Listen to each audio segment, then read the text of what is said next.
This May and June is all about love and money. You may be tempted to find summer love, but your heart urges you to go deeper and explore your current relationships and finances.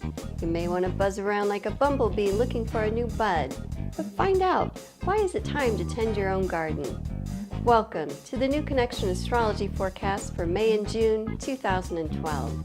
I'm your host, Vicki Thompson. Joining me today is astrologer Mark Dodage.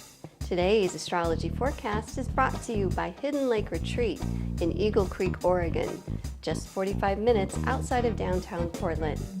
Hidden Lake is the ideal place for a personal retreat, workshops, and alternative healing services.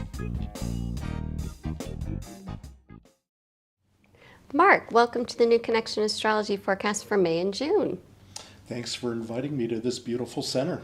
It is such a beautiful place. We're just right outside of Portland, and we're experiencing a typical spring Portland day. It is. Yeah, cloudy, might get some rain, might get some snow, might get some hail, sunshine.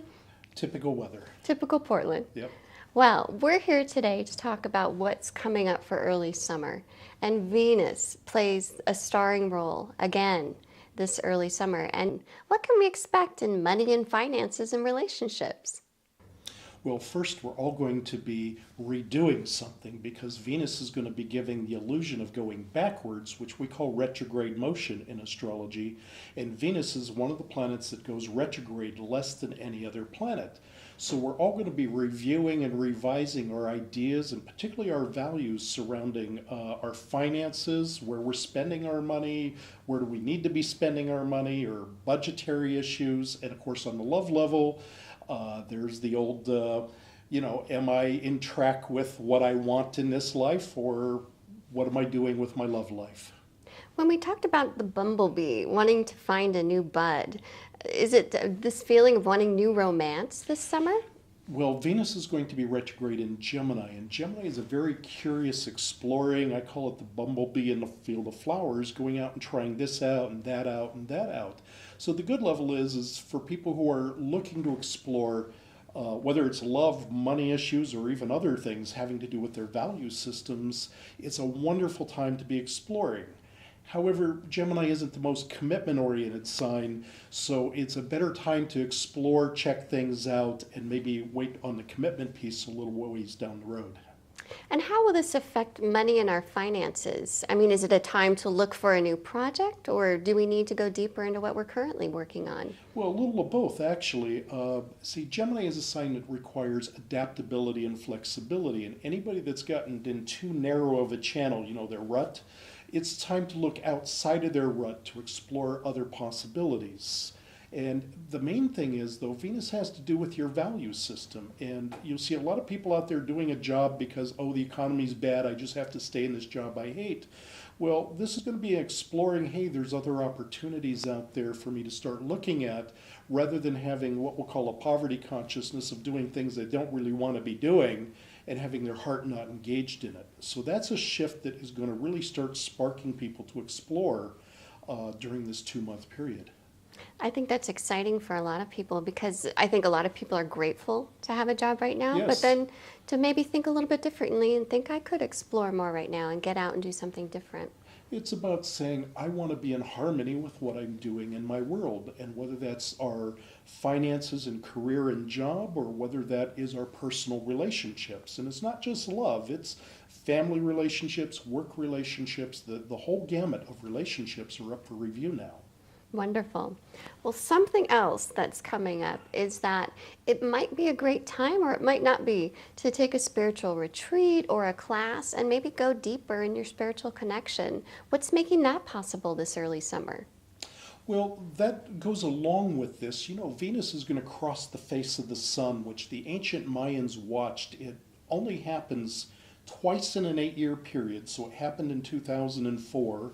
It was the 1880s since the last time it happened, and it's going to be another 100 years before it happens again, so a very rare event. And this has to do with being in alignment between our life force and how we are exerting our values out into the world. And so, yes, take a little short, quick trip out with take your journal and do some writing. Am I on track? Am I holding my vision? Or I would call it a vision quest. Come out to Hidden Lake and do a little vision quest. Yeah, it's perfect. It'd be a perfect day to do that today. Yeah. So that's something that I love, when we can take that moment and be quiet and just go in and see, what am I thinking? What am I feeling? And that's one way to do it. The other that you alluded to was sneaking off to a workshop or a class to actually learn something new. See, it's about opening your mind to new possibilities. It's about getting unstuck and saying, wait a minute, there's a lot more ways to do something than the way I've been rigidly holding on to in my mind. And that might apply beyond just spiritual classes. It might be something new and enriching for you. Sure, I need to learn some new software for my computer, so it can go to the very mundane level, or in the esoteric realm, Venus has a lot to do with healing energy. So some people will be doing healing, or I'll be healing my computer maybe. Oh, well, So I would, there's a I would wide love to range. see you holding hands over Yeah. your computer and see that occur. Do a few ohms with my computer. Yes, we could really get that going. Well, something else that I'm excited to hear, because it ties into things that have been going on into the world, is planets lining up for revolution. And we've seen it with Occupy Portland, Yes. with Occupy movements around the country. So are we getting ready to go out and revolutionize in early summer? Well, it is, and we've been seeing this being set up for the last year. All the issues with the debt crisis and healthcare and things that you see on a society level going on, or what you called the oppose Wall Street movement versus the, shall we call it the Tea Party. There's going to be a relationship we call a square in astrology. So a square is a 90-degree angle, which is, we'll call it either a challenge or a motivator, depending on the word you want to use. And on one level, we've got this Capricorn energy, which says, slow but sure, we must change the system from within. And on another level, we have Uranus in the sign Aries, which is blow everything up and start all over. And so they're at odds with each other. And this is actually going to be exact at the end of June of 2012, but it's not going to finish up until the spring of 2015. So people need to look at this as a process rather than a bump in the night.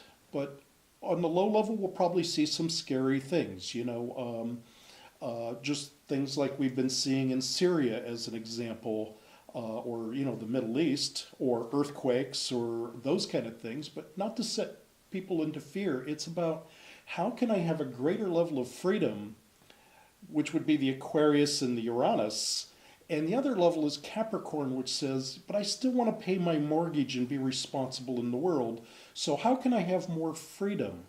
I want to write my book, but how can I carve some time out of my life without impacting my income to be able to write my book?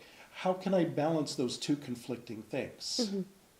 So it sounds like we need to get in touch with the outer world and change things, as well as make more balance in our inside world.